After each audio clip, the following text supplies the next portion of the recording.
Nakakatuwa yung komento ng isang kababayan natin doon sa isang post natin sa nakaraang vlog natin and medyo sabi ko ano kaya ang kaisipan ng mga taong ganito ang sinasabi at ano kaya ang naisip nila kung bakit nila sinasabi yon dahil ang sabi niya puro kayo Canada at maliit naman daw ang pension, puro stress pa ang inaabot o kaya naman puro problema siguro ang inaabot. Well, I can say I am very thankful and grateful sa pangyayari sa buhay namin. Dahil kahit papaano ay may mga pangarap kami na lalong-lalo sa family namin na natupad o natutupad dahil sa buhay namin dito sa Canada at we're thankful na nag-expand yung blessings ng Panginoon sa buhay namin at hindi na kami katulad ng dati na bibigyan ko po kayo ng halimbawa, no? Nung nasa Pilipinas kami, medyo talagang ang struggle namin financially ay medyo hindi ganoon kaganda yung experience namin. Another ay yung pagpundar ng mga bagay na gusto namin at kailangan namin ay mahirap para sa amin dahil nga napakamahal ng bilihin sa kakarampot na sahod kahit na nasa gobyerno ako dati. Ilan pa sa mga bagay na siyempre tinitingnan natin dito yung healthcare natin. We're thankful na kahit papaano ay mayroon tayong kumbaga kasiguraduhan sa tinatawag nating healthcare at hindi kami nag-aalangan o kaya hindi kami namamroblema na ano ba ang kinahinatnan kapag pinasok namin sa hospital, something like that. So yung mga bagay na yon ang magbibigay sa amin o nagbibigay sa amin ng inspirasyon para patuloy na mamuhay dito sa Canada.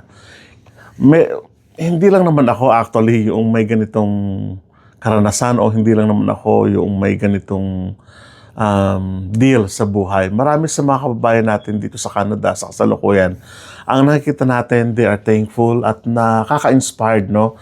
Na makita yung mga kababayan natin that yung mga bagay na yun dating hindi nararanasan sa Pilipinas ay nararanasan ngayon dito nga sa Canada.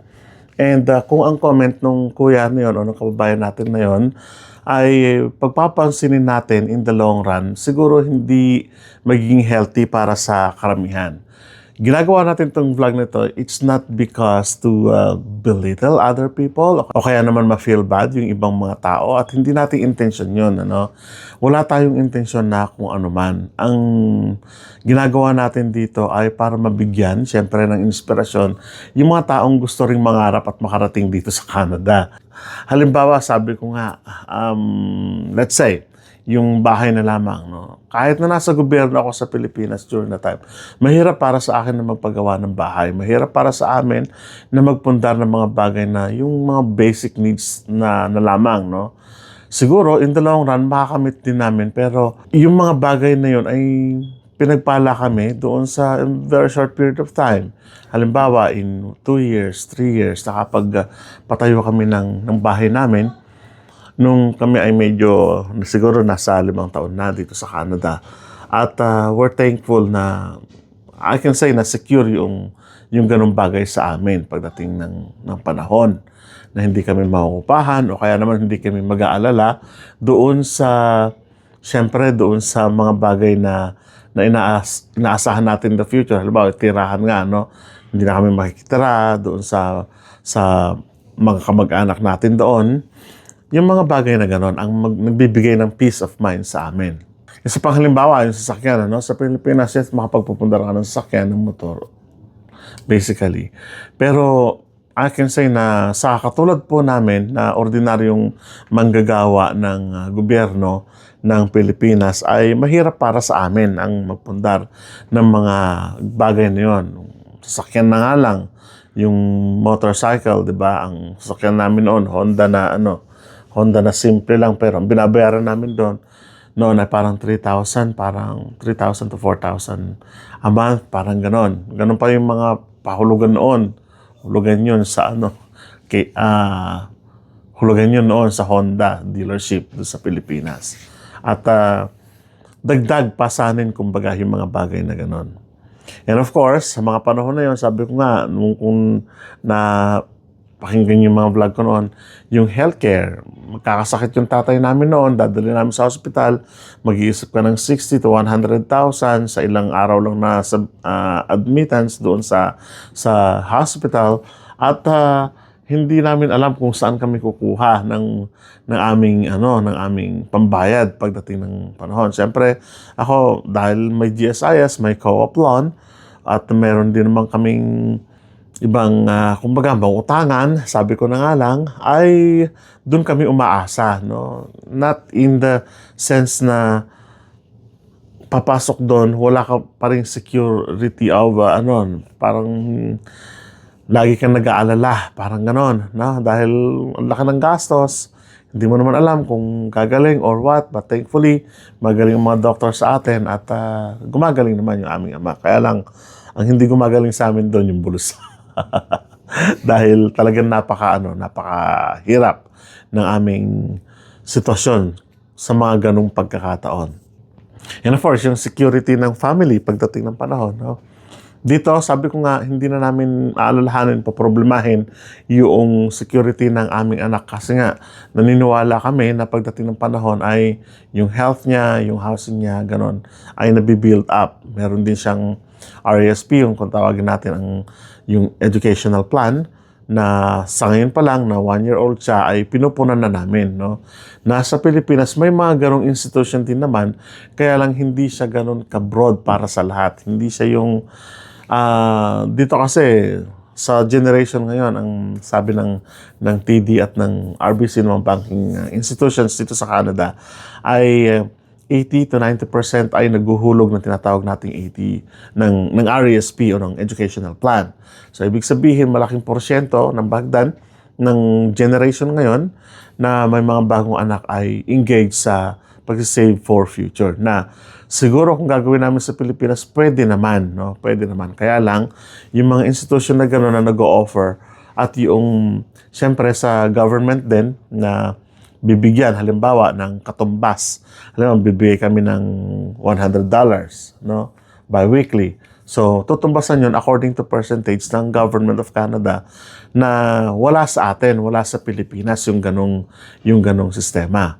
So, kung ang tanong ni Kuya at ng mga ilang kababayan natin ay puro naman daw stress at puro naman daw mahirap naman daw ang pension, well, nasa tao na po siguro yon at nasa, kumbaga, way ng pag-iisip ng isang tao. Kung halimbawa, maliit ang pension, sige, sabihin natin oo doon sa ilan at doon sa ibang mga kababayan natin.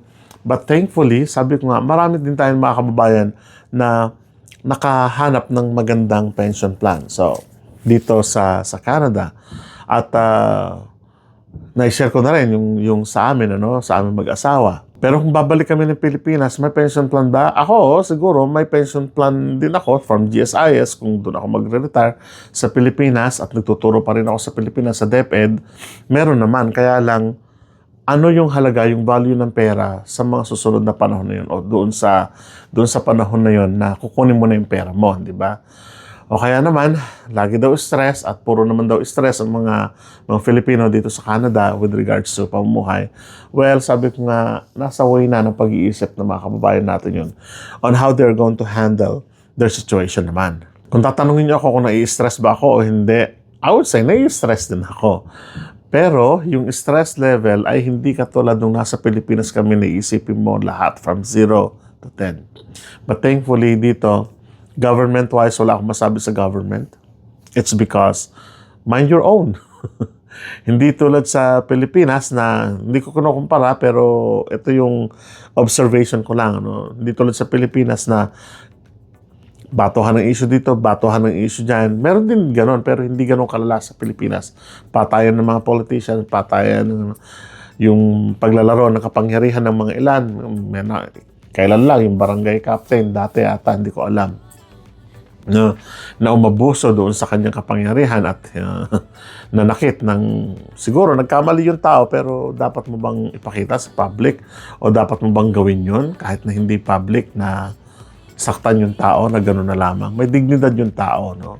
Nagkamali man siya, di dalhin mo sa authority. Parang gano'n, no? Hindi mo kailangang bubugin sa harapan ng tao. So yung mga ganong issue na nakadadagdag pa doon sa stress level mo, siguro dito sa amin ay thankfully and we're blessed na wala naman. And kung pipiliin ko pa rin sa susunod na panahon, pipiliin ko pa rin ang mamuhay dito sa Canada. No? Pero syempre, uuwi pa rin tayo sa Pilipinas kasi nandun pa rin doon pa rin tayo nagmula. No? So yun lang ang kaisipan natin doon at kita-kita tayo sa mga susunod na vlog na naman. Paalam!